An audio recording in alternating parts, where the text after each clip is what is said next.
ఆదిలాబాద్ జిల్లాలోని బాసర పుణ్యక్షేత్రంలో అమ్మవారి సన్నిధిలో ఓ భక్తురాలు చోరీకి పాల్పడింది.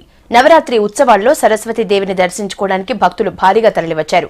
ఈ టైంలో తాండూరుకు చెందిన జ్యోతి తన ముందు వెళ్తున్న ఓ మహిళ బ్యాగ్లో నుంచి 5,000 రూపాయలు దొంగిలించింది. బాధితురాలి కంప్లైంట్తో అప్రమత్తమైన సెక్యూరిటీ సిబ్బంది సీసీటీవీ ఫుటేజ్ చూసి నిందితురాలిని పట్టుకున్నారు. ఈఓ వెంకటేశ్వరరావు పోలీసులకు కంప్లైంట్ ఇచ్చారు.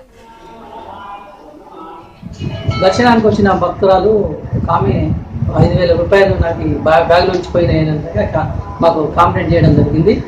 ఆమె కంప్లైంట్ ప్రకారం వెంటనే మా హోంగార్డ్స్ మా ఆలయ సిబ్బంది వెంటనే స్పందించి సీసీ ఫుటేజ్ ఆధారంగా చూస్తే ఆమె వెనుక ఎవరైతే ప్రయాణం చేస్తారో ఆ భక్తురాలు బ్యాగ్లో చేయబెట్టినట్టుగా సీసీ ఫుటేజ్ ద్వారా తీరింది. వెంటనే మా అప్రమత్తమైన సిబ్బంది ఆమెను నా దగ్గర తీసుకురావడం జరిగింది. మేము వెంటనే ఎస్ఐ గారిని పిలిచి ఆమెను పంపించడం జరిగింది. ఆమె పేరు జయాని, ఆమెని తాండూరు గ్రామని, భర్త పేరు వెంకటేష్ అని చెప్పడం జరిగింది. పోలీసు వారు ఇన్వెస్టిగేషన్ ఆధారంగా తదుపరి చర్యలకు